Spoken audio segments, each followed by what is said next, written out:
Hello everyone, it's my honor to be here to be able to share some of my dreams, my experience with you. Some of you may know me through music or movies, or some of you may not know me at all.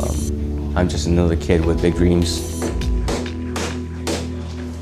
I started this company, it was 2003, I believe. I was 23 years old, and at that time, I just thought I wanted to learn something. Apart from my core business, which is singing, movies, I wanted to learn something more.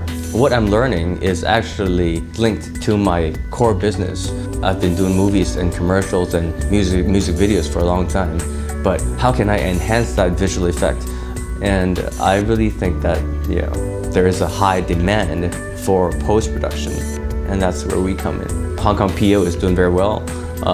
Our sub-branch in Shanghai is doing very well.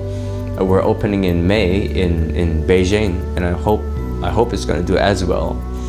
But it's also linked. When I started off this company, I sold one of my houses, and I leased it to the bank, and I borrowed money from the bank to start this company off with 4 people, and now we have over 130 staff. But at that time, was it a gamble? Yes, it was.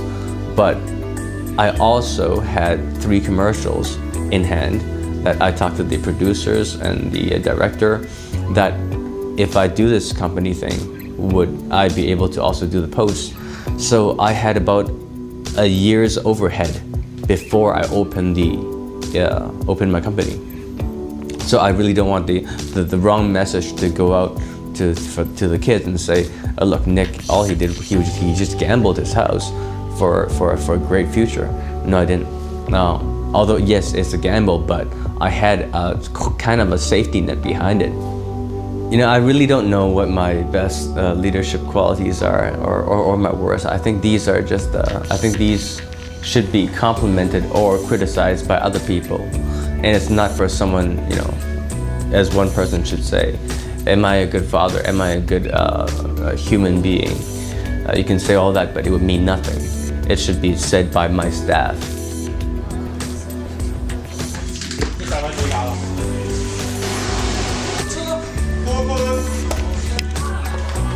I'm trying to do what I think is just the necessity of a person. What we want, mutual respect. We want to be cared. We want to be loved, to be respected, and that's why in my company we have the least hierarchy problem. I would cook for my staff. We have our own soccer team. We have our own badminton team. We have our own mountain biking team. We just went on a big vacation together. We do all the activities together, and they would literally throw a big bucket of ice in my face, freezing cold, and knowing that we're having fun. But after we have fun, we all go back to work. Or another great example, I think, is when we were picking out the new office. I actually called on a vacation and said, okay, today we're gonna stop working. So what are we gonna do? We're gonna go look for a new building, for a new office. And they didn't know they were involved. And they asked why. I said, look, I'm not gonna be the one sitting here 18 hours per day looking at the same screen forever. It's you. I wanna make this your home. You gotta be comfortable to stay here. And you gotta feel that it's part of you. So you're actually looking forward to go to work. And that's when that will also stimulate your creativity, thinking. And then the job will get better.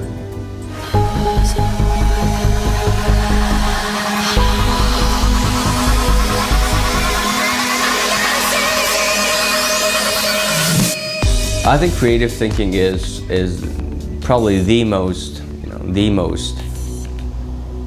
important thing right now. Ideas are actually selling a lot more than hardware. Right now I know I have 3 light bulbs, shining at me. I have 3 machines shooting me at the same time, but they're just hardware. And creative thinking. Okay, let me put an example as Angry Bird. Now that's creative thinking. Now how far has Angry Bird gotten, in the world now as popularity-wise than these 3 cameras and light bulbs? And the thing about creative thinking is it's all you. It's no one else. No one can take that away from you.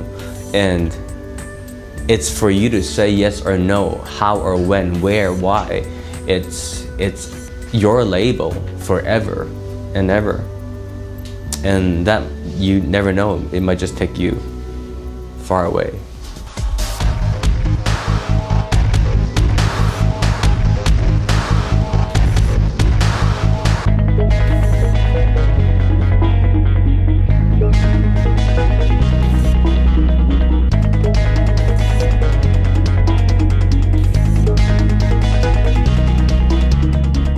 To train up your creativity, I would have to say, as what Bruce Lee said, again, to be honest with yourself. What do you love most? Because I truly believe that if you have the utmost passion for something, then you would know it deeply. You would train it every day.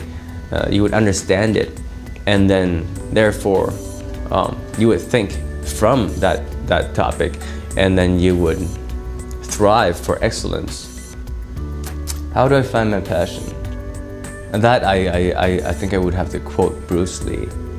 To be honest to oneself, now that is very hard to do. I watch his interviews over and over again, and now that guy is charismatic, confident, not to the point where he's arrogant. He's a philosopher. He's a well-known martial artist and an actor. I think passion, ultimately, you got to be really, really honest to yourself what you like the most. And by that I mean, you cannot say, I love my post-production company, but then I also want to join that karaoke function tonight, or have dinner with my girlfriend. There are sacrifices to make.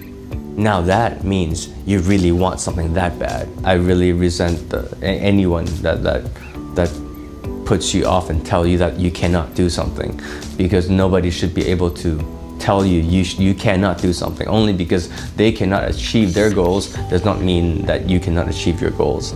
I convey my vision just simply by going through all the departments, sharing my thoughts with them, openly speaking my mind with them, and ultimately the average age in my company is 28 to 34, I think, something like that. So actually we're all pretty young, and they would speak their mind freely, and I think that's very important. I hope to motivate entrepreneur behavior by setting an example by myself. Let's say if I were to come here today 4 hours late straight for 4 months, I'm pretty sure that my staff is going to be here late for 4 hours, or they're going to know that my boss doesn't give a crap, so why should I?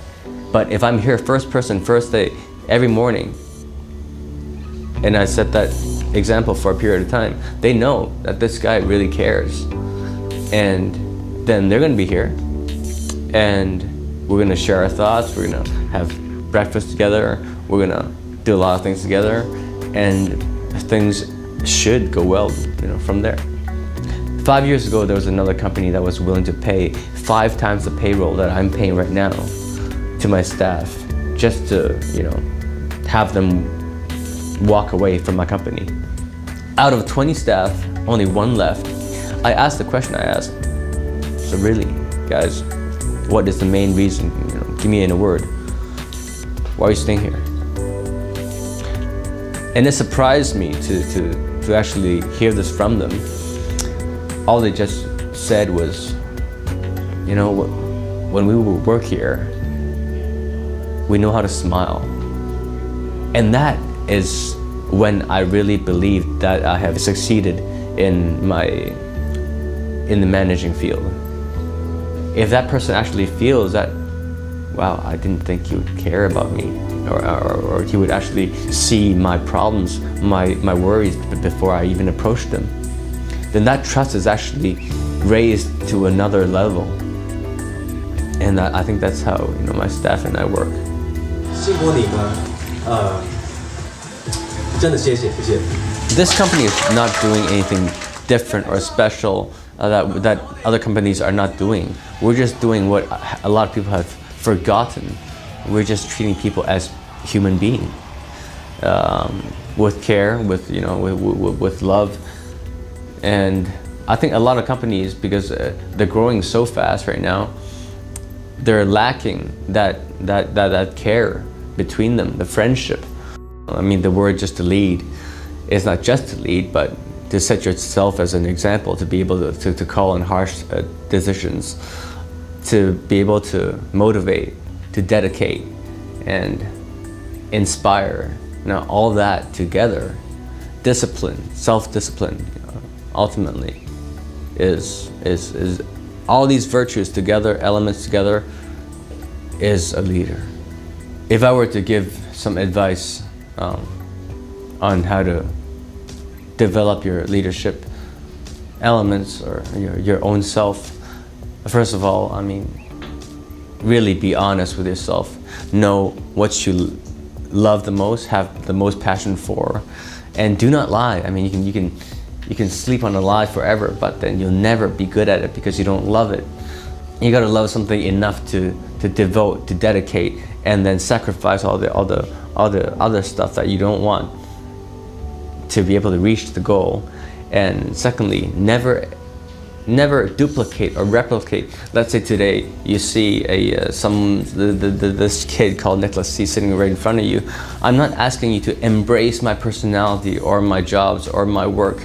I'm asking you just to see what you can pick off of this guy and then put on yourself, or maybe say, that's totally not me. I'm not gonna do what he's gonna do for a living, or how to lead. I think he's wrong. That's fine also. Not to embrace everything, not to replicate or duplicate, but really find yourself. But through that, you must be honest. And if you have all that down, that might just be in a sentence, but if you have all that down and it's really from here, you will lead.